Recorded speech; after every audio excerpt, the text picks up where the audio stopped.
Marvel Land.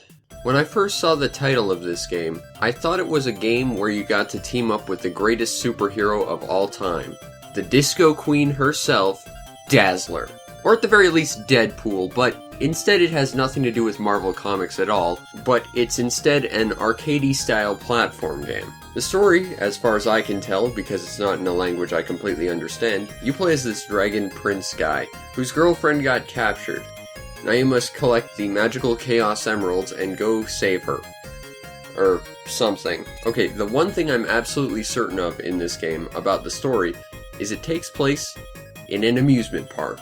The gameplay itself is a very, very basic platformer. I'd like to emphasize basic there. Your character has the ability to run and jump, and that is about the full extent of his abilities. In order to damage enemies, you have to jump on them, or alternatively, occasionally you'll run into bits of environment you can use as a weapon, although those bits are few and far between.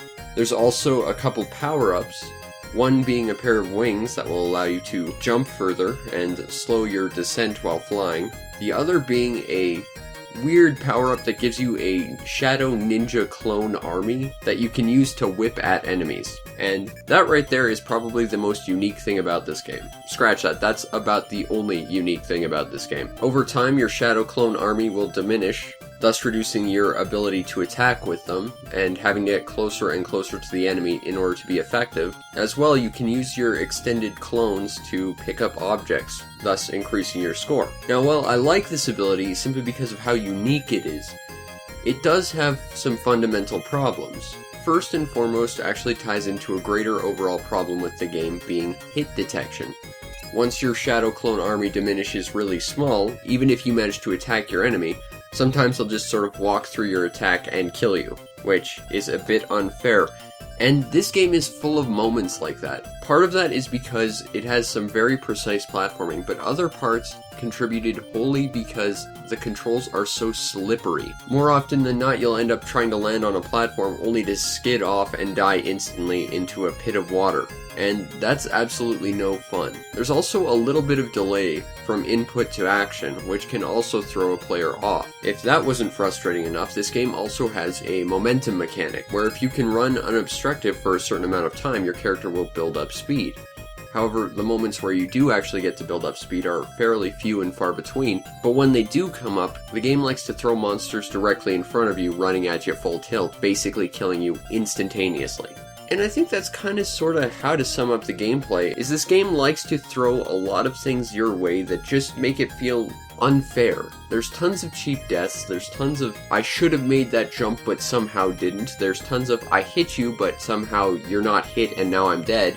And it's really a shame because the game is more or less fundamentally functional, but the controls basically kill it. Oh, and I haven't even brought up the roller coaster levels, where it seems to follow its own unique, weird set of physics where if you're jumping from a roller coaster, the game still thinks you're moving forward, but it still also thinks that you're kind of attached to the roller coasters, so the game kind of freaks out as to what you're supposed to be doing in terms of momentum, and more often than not, it ends up flinging you in between the cars, killing you instantly.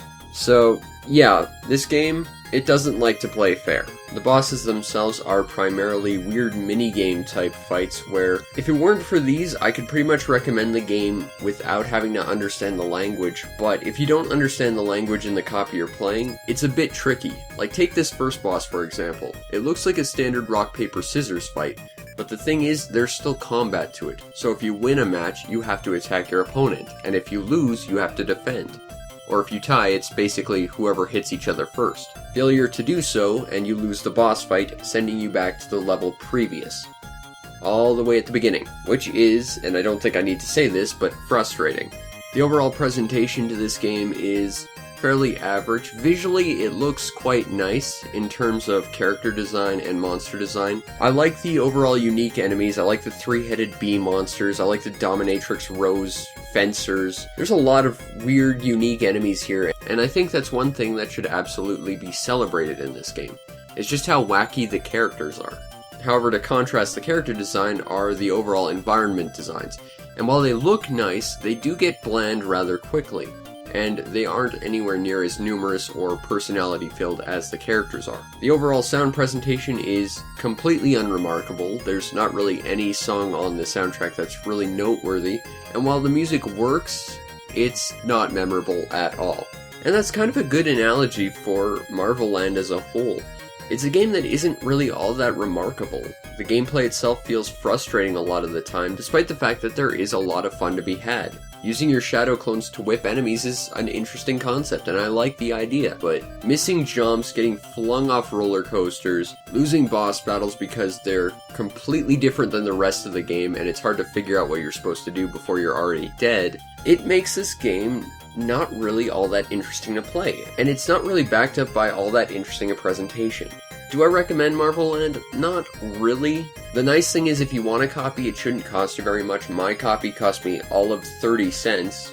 In fact, technically it was 15 cents because I got a copy of Space Harrier 2 at the same time. Also, apparently there was a Space Harrier 2. Who knew? So, if you're really interested in playing it, well, it shouldn't cost you much, but I don't think this game is a must-have or really even all that noteworthy, which is a shame because it does look at least a little bit interesting. That said, maybe if they added Dazzler, they would have had a much, much better game.